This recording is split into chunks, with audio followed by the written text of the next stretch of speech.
Je vais vous parler du plan national maladies rares, les perspectives en termes de calendrier sur les résultats de la labellisation. On est quelques jours trop tôt pour vous donner les résultats, mais ça ne devrait pas tarder, vous le verrez sur le calendrier. Et évidemment, on parlera aussi de la suite du troisième plan maladies rares, avec le quatrième plan qui s'annonce. Et sur le troisième plan, rappelez qu'il était parti de 5 ambitions majeures.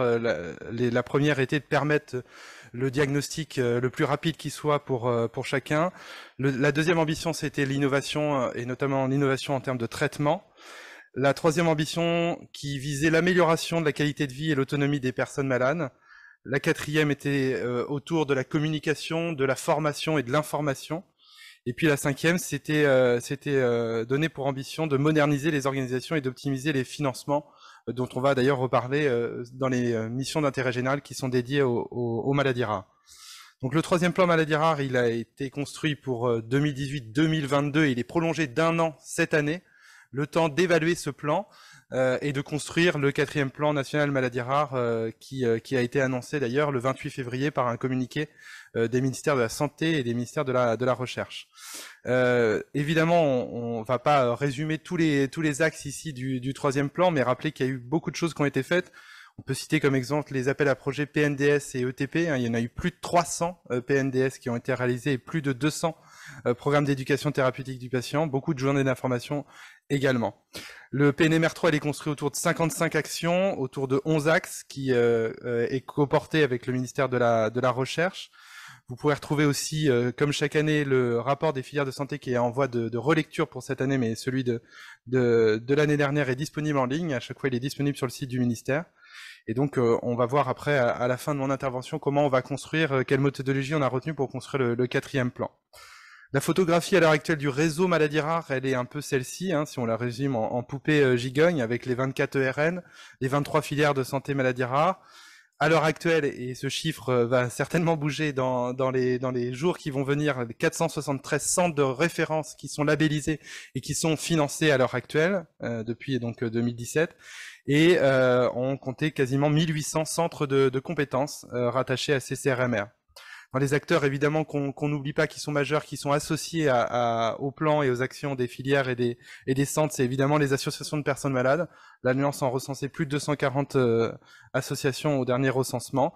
Et puis également les plateformes d'expertise maladies rares qui sont sur le territoire. Elles sont là sur cette cartographie résumée. Il y en a 19 sur l'ensemble du territoire, donc vous voyez qui peu ou prou recouvre en fait les territoires régionaux, à part en Île-de-France où évidemment il y a plus de plateformes, il y en a 5. Et vous voyez qu'il y en a dans toutes les régions françaises depuis les 2 appels à projets 2020-2021, et il y en a 4 en Outre-mer, Guyane, Réunion, Mayotte, Guadeloupe et Martinique. Ces plateformes ont évidemment vocation à avoir de l'ampleur pour le lien avec le territoire et les acteurs qui sont hors hospitalier aussi. Sur les financements, rappelés de manière assez globale que le plan, depuis le Ségur d'ailleurs, a été revalorisé. Il atteint quasiment 160 millions d'euros par an, vous voyez, 159,8. Il était avant le Ségur à 147 millions. La majeure partie, si ce n'est les plus de 90% de ces financements sont évidemment dédiés aux centres de référence. Vous voyez, 130 millions d'euros sont dédiés aux centres de référence. Pour Brain Team, pour vous donner un ordre d'idée, au global, c'est 7,5 millions d'euros qui sont dédiés au CRMR de la filière. Sur les autres soutiens que apporte le PNMR3, évidemment, il y a le soutien aux filières de santé maladies rares, c'est quasiment 14 millions d'euros. Et les soutiens autres aux actions, évidemment, à la BNDMR, et aux appels à projets, on a cité tout à l'heure PNDS, ETP, vous voyez, et à l'Observatoire du diagnostic, l'Observatoire du traitement, vous voyez que ça c'est ce qui reste, et c'est 18,2 millions d'euros précisément. On va d'ailleurs soutenir dès la première circulaire, c'est un peu inhabituel, c'est pour ça qu'on le souligne, on est dans le cadre, je vous l'ai dit, d'un prolongation d'1 an du plan. Donc on a réfléchi d'ailleurs en lien avec les filières et avec la mission maladies rares, comment soutenir ces appels à projets, sachant qu'on sera à la fin de l'année sur un fin de plan et sur la construction du futur plan. Donc on s'est dit qu'on allait déléguer 5 millions d'euros en fait par anticipation pour soutenir soit les projets qui étaient déjà existants pour les renouveler, hein, les PNDS et les ETP existants, soit pour en lancer des nouveaux. Là il y en a pas, donc il y aura un soutien dédié sur ça. aussi sur les outils de RCP. Donc là, ça arrivera aussi donc là en avril. Et puis pour ceux qui hébergent un ERN, là il y aura un soutien sur les ERN. Pour vous donner un ordre de grandeur sur Brain Team, donc ce qui serait versé, c'est un peu plus de 200 000 euros là en première circulaire pour soutenir les trois soutiens, donc PNDS, ETP et RCP. Juste pour vous donner, on se réunit régulièrement avec les filières et en copil ou en temps des filières qui réunissent donc les filières et notamment parfois les plateformes. Il y a des copiles BNDMR, ça c'est pour vous donner à peu près un échéancier de vues sur l'année qui arrive. Donc il y a déjà des réunions qui sont passées.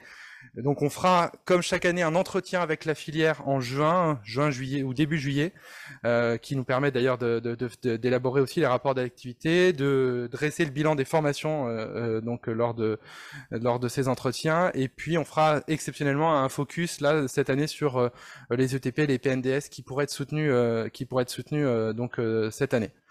Et puis comme chaque année, avant le 15 septembre, il y a la remise du rapport pour l'Observatoire du diagnostic et avant le 15 octobre, la remise du rapport pour l'Observatoire des traitements. Et évidemment, on va parler du sujet, je pense que vous avez tous en tête, qui est la labellisation. On est dans la phase ultime puisque les résultats vont être diffusés à la fin de cette semaine. Alors, ils vont être diffusés d'abord dans un premier temps normalement aux filières de santé maladies rares, avant d'avoir un arrêté officiel de la part des deux ministères, qui là pour le coup arrivera un petit peu plus tard, mais évidemment c'est les décisions du jury qui vous seront communiquées à la fin de la semaine. Et donc la filière aura la primeur de l'information et après ça arrivera évidemment à vous, je pense, assez vite. Donc, pour vous dire comment ça a été construit, pour vous parler déjà de la phase en amont, il y a eu un comité d'experts, il y a eu des trios d'experts qui se sont réunis à partir de novembre, depuis la remise en fait des candidatures qui avaient lieu à la fin octobre, souvenez-vous. Et donc, il y a eu un trio qui était composé d'un clinicien, qui était proposé d'ailleurs par les filières de santé maladies rares, évidemment, il était attribué à une filière qui n'était pas la sienne. Un chercheur ou une chercheuse proposée là par le ministère de la Recherche, et puis le troisième dans ce trio, c'était un référent plutôt, on va dire, administratif dans l'organisation des parcours de soins, qui était proposé par nous, côté ministère de la Santé. On a fait des réunions systématiques entre décembre et janvier pour les plus grosses filières. D'ailleurs pour Brain Team c'était je crois en décembre.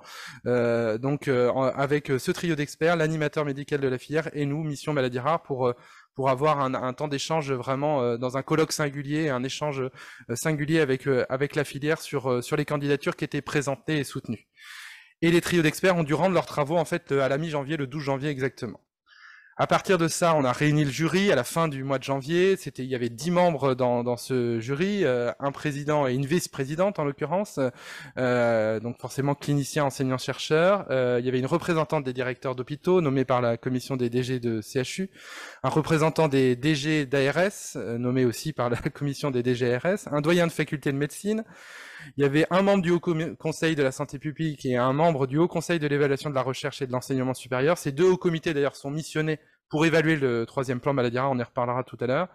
Il y avait une représentante d'association de personnes malades et il y avait deux animateurs de filière. Et je pense que c'est un secret pour personne que Christophe Verny faisait partie de ce jury et qu'il est complètement sorti à chaque décision et à chaque quand les discussions ont concerné Brain Team. Donc il n'est pas au courant. Vous pouvez essayer de trahir au corps, mais il n'est pas au courant des décisions a priori de Brain Team. On a fait très attention pour ne pas diffuser les résultats à Christophe dans l'intervalle qui était là.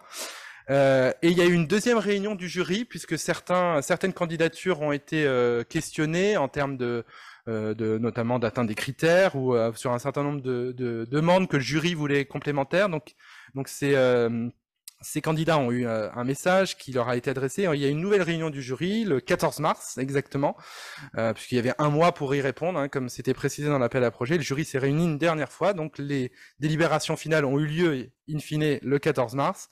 Et donc le temps de tout bien revérifier, puisqu'on a aussi les centres de compétences sur lesquels, hein, vous voyez, c'est quasiment, on va voir les chiffres tout à l'heure, mais quasiment 1800 aussi centres de compétences. On revérifie évidemment toutes les décisions pour ne pas diffuser, en tout cas le moins possible, d'erreurs. La décision, elle vaudra évidemment 5 ans, comme la précédente, et tous les 2 fois par an, en fait, il y a un comité de suivi de labellisation qui se réunit s'il y a des changements, notamment à la tête des CRMR qui sont demandés.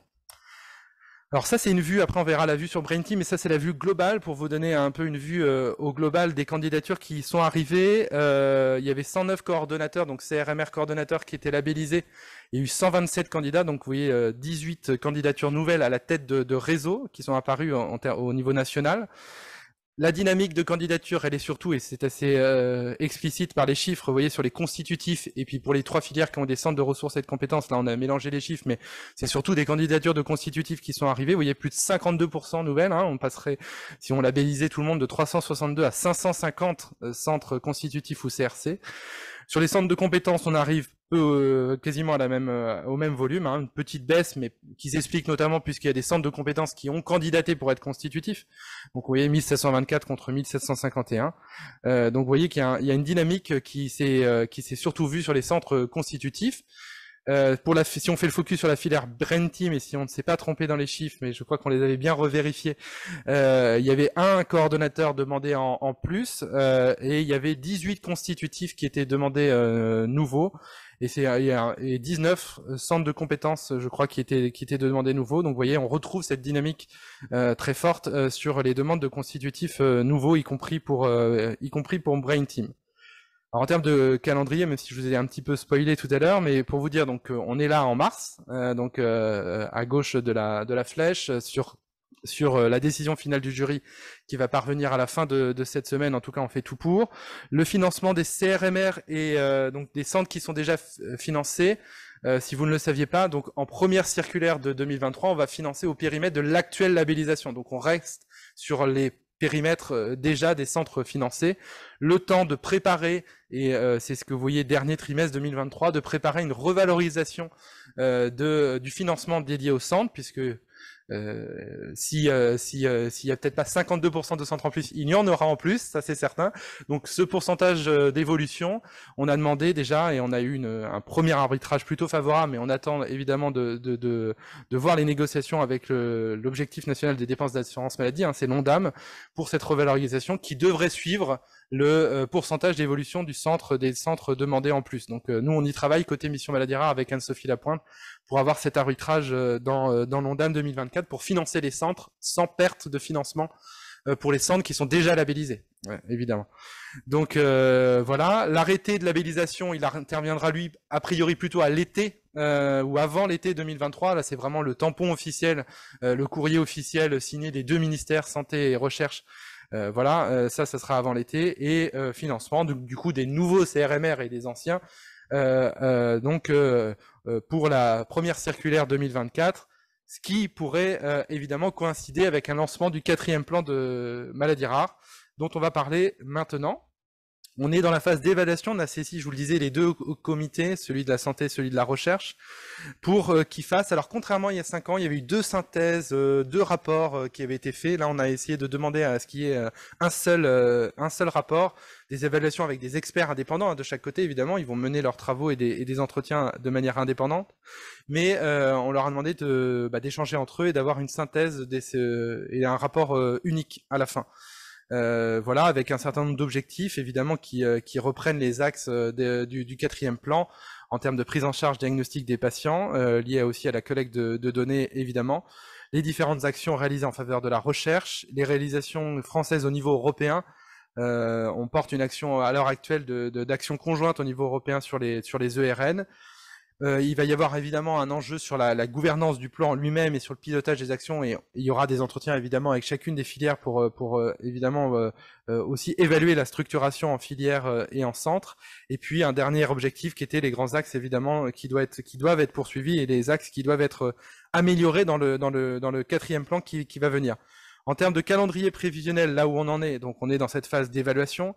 La remise du rapport, elle est visée à la fin de l'année 2023. Et je vous l'ai dit tout à l'heure, on espère le lancement du 4e plan en 2024, idéalement le 29 février 2024, lors de la Journée internationale des maladies rares. Et donc pour finir, les 4 groupes de travail qui vont se réunir et qui ont pour certains déjà commencé à être identifiés, les thématiques peuvent évidemment bouger un petit peu à la marge, mais les 4 grands axes de travail qui sont déjà identifiés, il y en a un qui sera dédié au parcours de vie des malades, à la fois en termes de proximité, du lien avec la ville, là où sans doute il y a des actions encore à mener, les acteurs du territoire autres, hein, le médico-social notamment, et évidemment le lien avec le niveau national et le niveau européen. Le deuxième groupe de travail, ce sera sur l'axe diagnostic, la poursuite évidemment des actions majeures qui ont été menées sur l'observatoire du diagnostic, la médecine génomique et le lien avec le PFMG, action évidemment majeure avec les 2 plateformes de séquençage, le dépistage néonatal et son extension, la phytopathologie, les laboratoires de biologie médicale, voilà, etc. sur tout ce qui concerne le diagnostic. Le troisième groupe de travail qui sera dédié au traitement et à l'innovation en termes thérapeutiques. Donc là aussi, la poursuite et sans doute l'accélération d'un certain nombre d'actions en termes d'observatoire des traitements. Vous savez qu'il va y avoir le set de données minimum traitement qui va arriver. Donc là, évidemment, la collecte de données en vie réelle pour les accès précoces et compassionnels servis par ce SDM traitement, l'accompagnement de l'accès au marché de l'innovation pour les maladies rares, le lien notamment avec l'Agence de l'innovation en santé, l'Alliance France Bioproduction et bien d'autres également. Et le 4e axe de travail, c'est celui qui concerne les données de santé et les biobanques. Donc évidemment, la poursuite et le soutien qu'on a en lien avec la BNDMR et puis les registres qui existent déjà, avec un enjeu majeur sans doute qui existe déjà, qui est l'interopérabilité des SI entre eux. Le déploiement, même s'il est déjà bien poursuivi, mais il reste des établissements qui ne sont pas encore complètement en mode connecté sur la fiche maladie rare.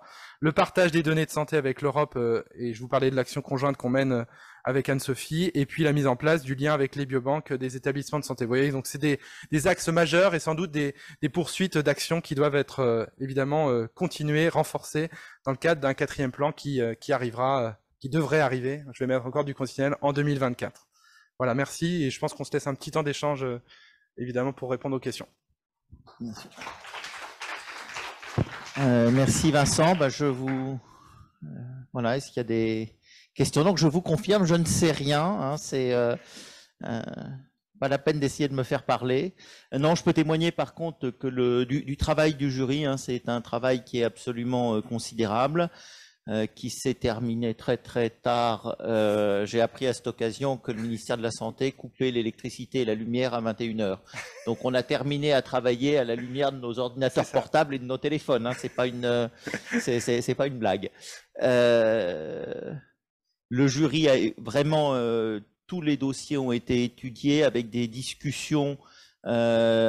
Puisque nous avions un président et une vice-présidente qui connaissaient particulièrement les maladies rares, et pour avoir été le seul membre à avoir fait les 2 jurys, parce que ceux qui se souviennent, j'étais également un des 2 médecins la fois d'avant, c'est pour ça que j'étais persuadé de ne pas l'être cette fois-ci, mais la volonté de la DGOS a été qu'il y ait un lien entre les 2 jurys.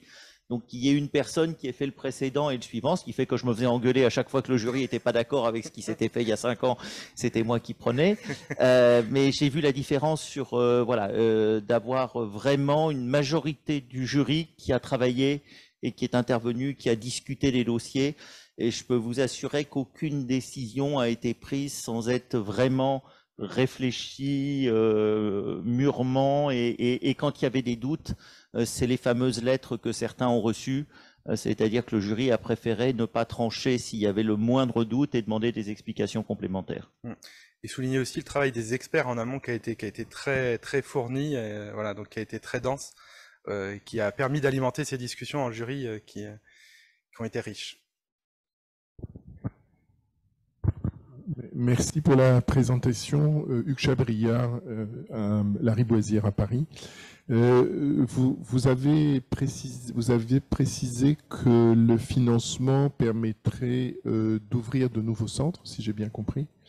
Mais est-ce qu'on a aussi prévu de consolider les centres qui existent plutôt que d'en ouvrir d'autres? Moi, c'est un peu l'inquiétude que j'ai.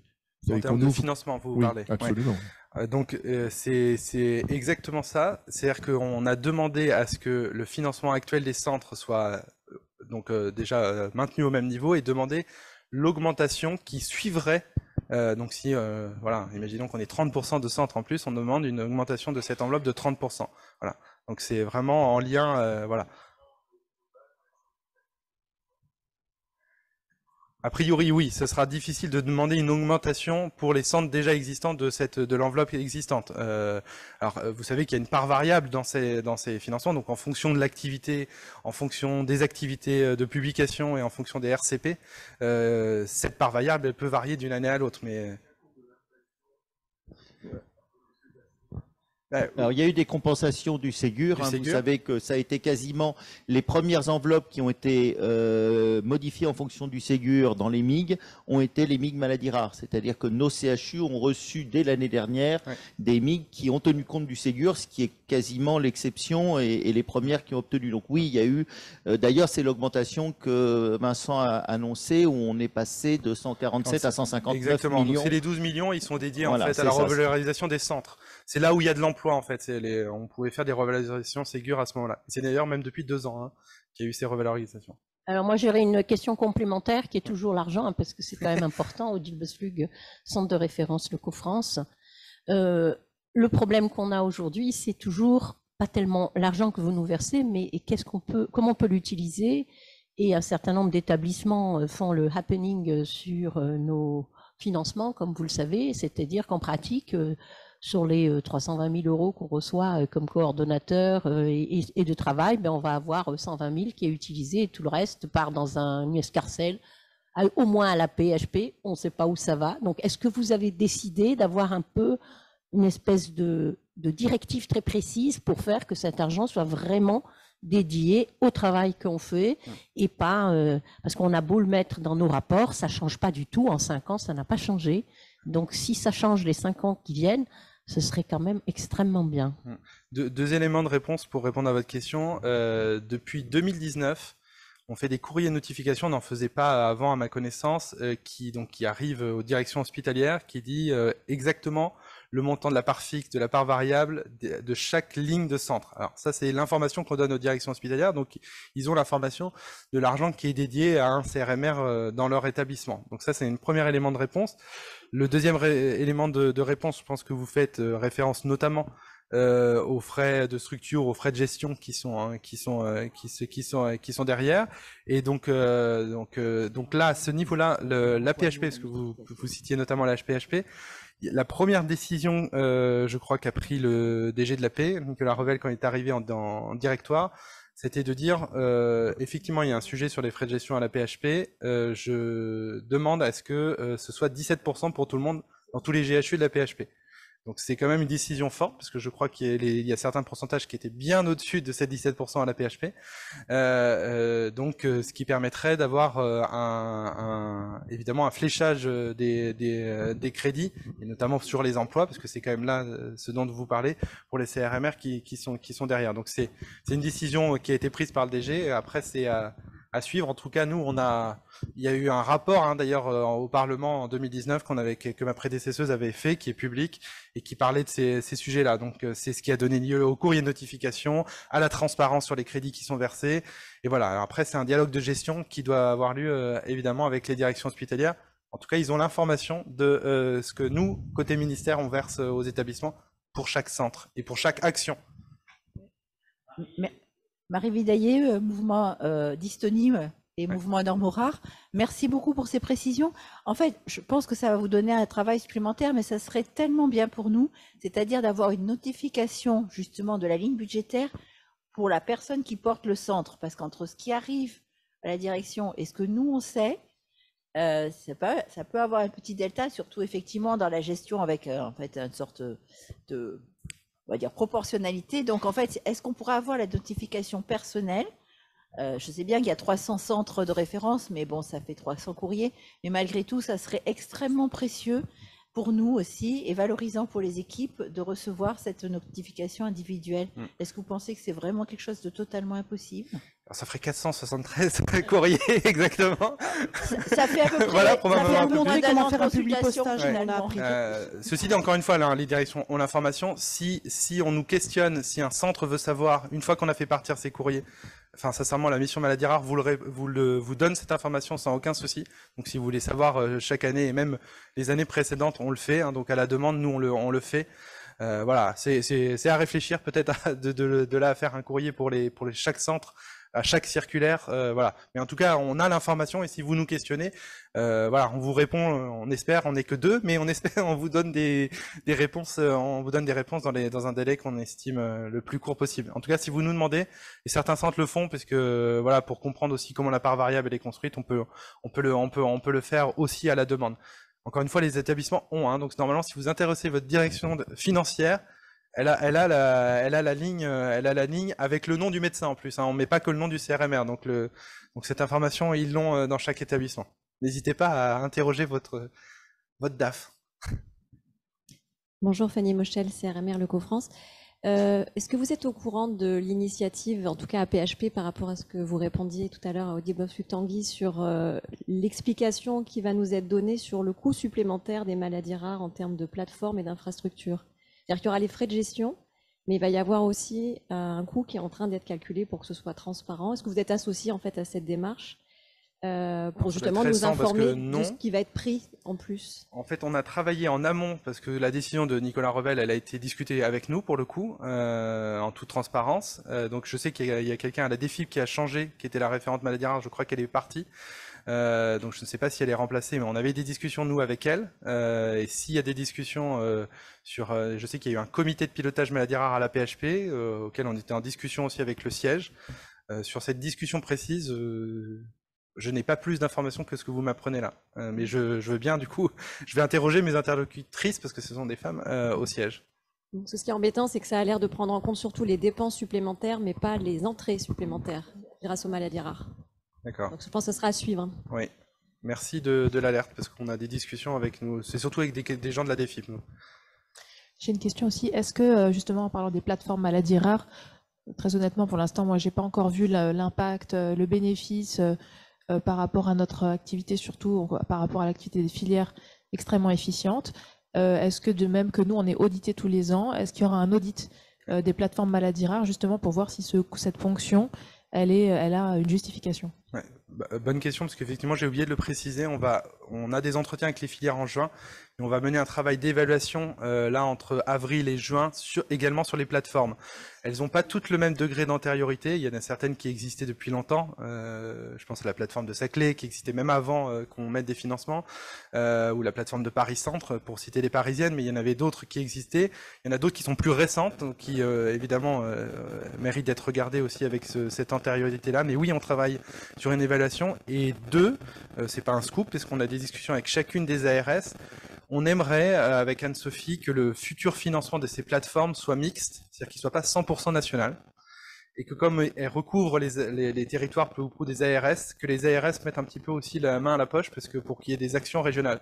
Donc ça, c'est pour vous répondre, on aimerait bien un financement mixte de ces plateformes, évidemment avec des actions qui vont devoir être évaluées. Donc oui, les plateformes sont évaluées annuellement, elles l'ont été l'an dernier, elles le seront. Là, on a vraiment toutes les plateformes qui sont lancées.